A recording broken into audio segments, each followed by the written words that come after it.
नमस्कार, बहुत बहुत स्वागत करते हैं आज की इस नए वीडियो में आप सभी को। आज हम लोग देखेंगे पॉलिटिकल साइंस का लेसन 1 से बनने वाले जितने भी सब्जेक्टिव क्वेश्चन है, वीवीआई एमवीवीआई क्वेश्चन है। अगर लेसन 1 से क्वेश्चन पूछेगा तो जो हम क्वेश्चन कराने जा रहे हैं यही क्वेश्चन आपसे पूछेगा, इससे एक भी क्वेश्चन आपको अलग देखने को नहीं मिलेगा। तो चलिए शुरू करते हैं। जैसे कि आपको पता है कि आपको 12th क्लास में पॉलिटिकल साइंस के 2 पुस्तक है, एक स्वतंत्र भारत में राजनीति है और एक विश्व यानी समकालीन विश्व में राजनीति है। तो यह जो है आपको स्वतंत्र भारत में जो राजनीति पुस्तक है उसका पहला लेसन है, आपको राष्ट्र निर्माण की चुनौती, उससे संबंधित यह क्वेश्चन है। चलिए शुरू करते हैं। और देखिए सबसे जो पहला क्वेश्चन आपको रहने वाला है, बहुत शानदार चैप्टर है और इस चैप्टर से बहुत ही अधिक मात्रा में क्वेश्चन पूछा जाता है। तो देखिए सबसे पहला जो क्वेश्चन आपको है, महत्वपूर्ण क्वेश्चन है, एमवीपीआई क्वेश्चन है, भारत में विविधता में एकता अर्थ स्पष्ट कीजिए। यह क्वेश्चन बहुत शानदार, देखिए इसका आंसर देखते हैं। हमारा जो है प्यारा देश भारत एक विशाल देश है जिसमें अनेक धर्मों, समुदाय, संस्कृति, जातियां, संप्रदाय, भाषाओं आदि के लोग रहते हैं। ठीक है, हमारे देश भारत में इतना विविधता होने के कारण भी हम सभी लोग एक साथ खुशी खुशी रहते हैं, जैसे मानो वे किसी एकता के अदृश्य बंधन से बंधे हैं। इसलिए नेहरू ने कहा कि भारत जो है विविधता में एकता है।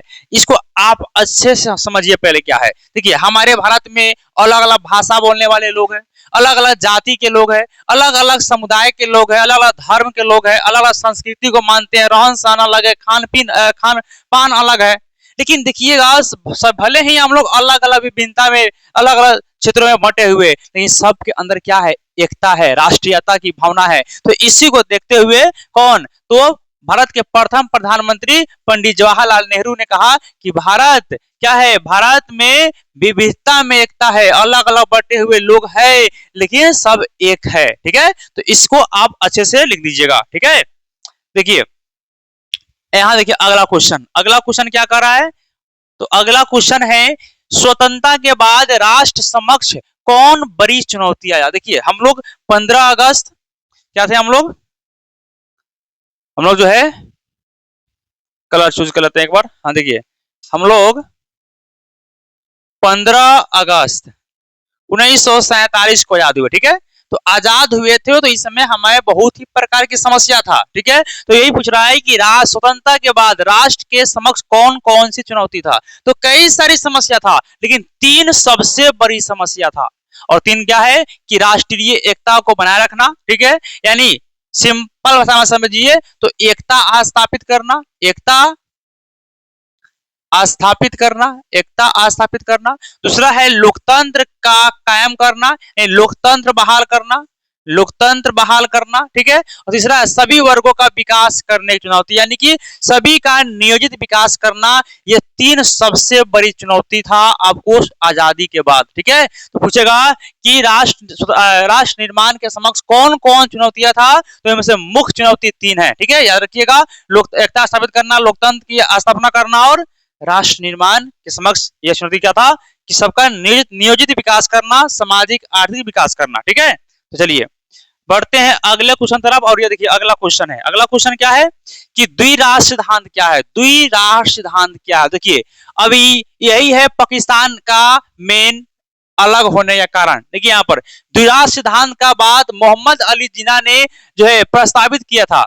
इस सिद्धांत के अनुसार मोहम्मद अली जिन्ना ने कहा था कि भारत किसी एक कौम का नहीं है बल्कि हिंदू और मुसलमान नाम की 2 कौम वाला देश है।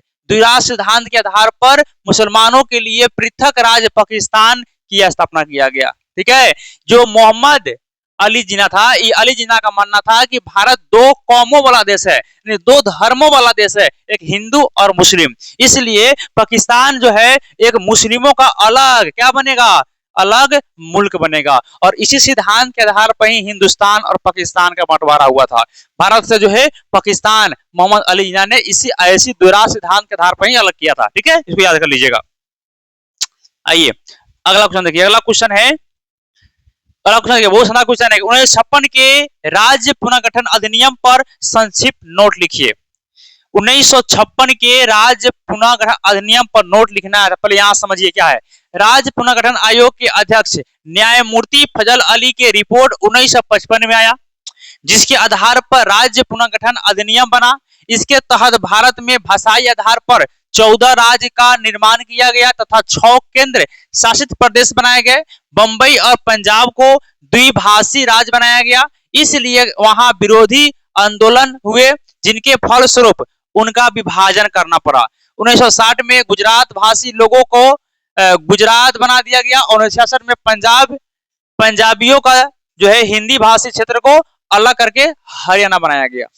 यहाँ समझिए क्या था, देखिए पहले भारत में शुरू से यह आपको आंदोलन हो रहा था या मांग हो रहा था कि भाषा के आधार पर राज्य का बंटवारा किया जाए।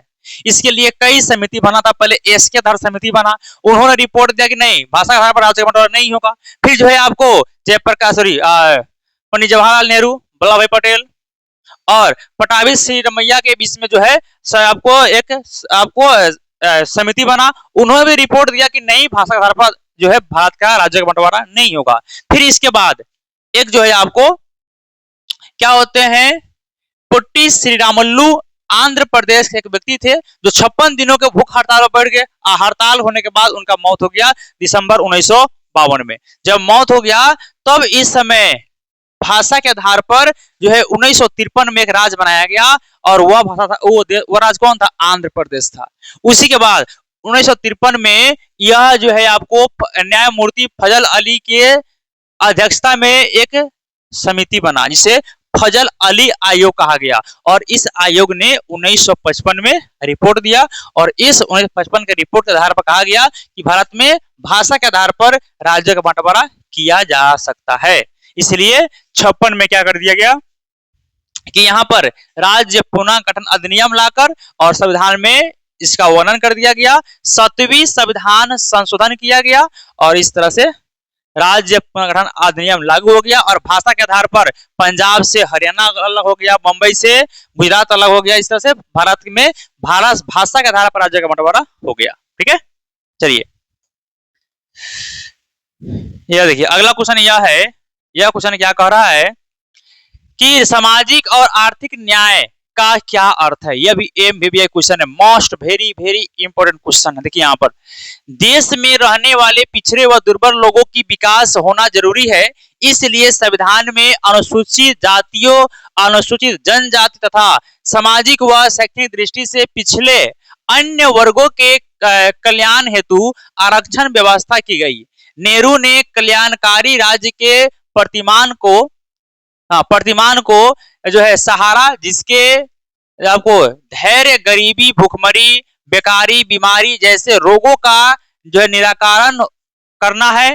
नेहरू का यही आग्रह बना रहा कि सामाजिक व आर्थिक न्याय के बिना देश में राष्ट्र निर्माण जो है सिद्ध नहीं हो सकता है। ठीक है, देखिए देश में जो समस्या था, जो पिछड़े समाज के लोग थे, जो आपको एसटी और एससी जो लोग थे, उन्हें आपको हर तरह से सुविधा उपलब्ध कराने के लिए जो व्यवस्था किया गया वही क्या किया गया, यही सामाजिक और आर्थिक न्याय कहलाया। ठीक है, न्याय कराया।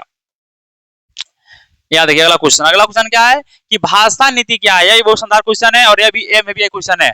भाषा नीति क्या है? ठीक है, तो भाषा नीति यहाँ उत्तर है, एक साझी राष्ट्रीय भाषा का होना आधुनिक राष्ट्र राज्य का एक प्रमुख लक्षण है।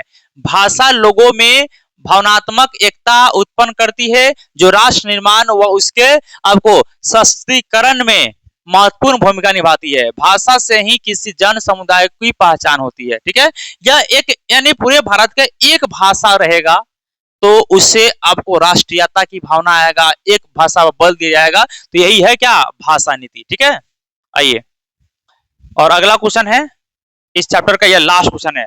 ठीक है, क्या क्वेश्चन है, एक दलीय व्यवस्था क्या है अथवा एक एकल आधिपत्य दल व्यवस्था क्या है अथवा एक दलीय प्रभुत्व से क्या समझते हैं। ये तीनों क्वेश्चन सेम है, पूछने का तरीका अलग अलग है। ठीक है, तो इसका आंसर होगा, यदि किसी देश में केवल एक ही दल हो तथा शासन शक्ति का प्रयोग करने वाले सभी सदस्य इस एक ही राजनीतिक दल के सदस्य हो तो वहां की दल पद्धति को एकल दलीय कहा जाता है। इसका आधार यह है कि समस्त राजनीति अभिजात वर्ग ने अपने नेता को राज्य की प्रभुत्व सत्ता सौंप दिया है।